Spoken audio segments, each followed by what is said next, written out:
Have you ever been playing Smash and had a situation like this occur? And there's a reason why situations like this happen, and this is because at certain ranges, you anticipate certain outcomes or certain options to be thrown out by your opponent. These are known as burst option zones. Simply put, a burst option zone is the amount of space between you and your opponent. And believe it or not, that distance heavily impacts your decision making. We're going to go into detail with some more examples, but before we do, if you're a Smash player who is interested in competing, we now have online weekly tournaments. Sign up is always free, and if you're interested, there will be a link in the description below. And with that being said, let's get into the video. Burst option zones are going to be illustrated by this red line. The closer you are to your opponent, the smaller the burst zone is. As the burst zone decreases in size, the amount of variables that could come into play increases. This means at close range there are more moves to worry about, and at long range there are less moves to worry about.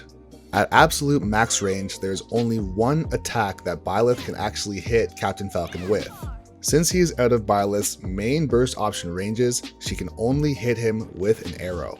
At this distance, as the Falcon player, this is the only move you need to worry about until you close the gap. At Byleth's next burst option range, you now have to worry about side B and neutral B. At short range, you now have to worry about smash attacks, tilts, grabs, and aerials. Also notice that the long range moves take much longer to come out and wouldn't be safe to use at short range. And then lastly, we have close quarter combat or out of shield range. You should try your best to become familiar with your character's burst option ranges so that you can defend yourself and attack as optimally as possible. This is a great way to learn how to apply pressure safely. Now, let's get into some examples. Notice that Byleth's burst option zone is overshooting Falcon by a considerable margin and putting her in an unsafe position. In a situation like this, Byleth is much better off using a close quarters option to punish Captain Falcon for staying in shield. You can also use shorter range moves to bait your opponent into drifting into longer ranged burst option zones. Falcon is safe from fair, but he is not safe from side B, and when he dashes back in, he gets punished. Another way of using a burst option zone is to actually cover an area to force your opponent to make a decision to not get hit. There are many different ways to deal with this sort of pressure, but Captain Falcon in this example is going to jump. You can condition your opponent to move into other zones almost as a means of misdirection, simply saying, "Please jump into another zone so I can punish you." This is a very simple but very pure form of how to make a read. If you can condition your opponent to believe that they need to jump at a certain distance away from you, this will open up an entirely new world of punishes and make your gameplay much more deliberate. And lastly, I want to talk about burst option zones when your character has substantially less range. Very often I'll find my students playing a character who is very fast and may not have a ton of trouble getting in on their opponent, but once they get in, their punishes are very weak.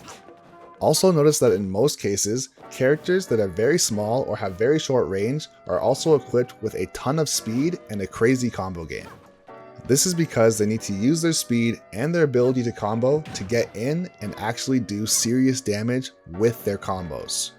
It absolutely pains me to see players who jump in on their opponent and are successful with their opening and do a very weak punish. So if you do happen to play a short range character, try your best to follow these steps. Whenever you're approaching your opponent, you want to take a second to look at their percent and ask yourself, what type of punish should I be going for? Should I be going for a bread and butter combo to put on some percent? Maybe go for a throw to get them off stage? Or are they at the percent where I can hit them with a single move and get a kill? This is very important as well, because although smash attacks do the most damage in a single hit, they are considered to be a very weak punish at low percent when you could have gone for a combo. So in closing, be sure to approach with a plan and try your absolute best to optimize every opening. And just before we get out of here, I do want to mention that I am a full-time Smash Ultimate coach, so if you are someone who is interested in getting coaching, please be sure to DM me on Discord if you are interested in scheduling a session. And once again, this is Trixx from Meta Smash saying thanks for watching the video, and please be sure to subscribe to the channel with notifications on to see more videos just like this.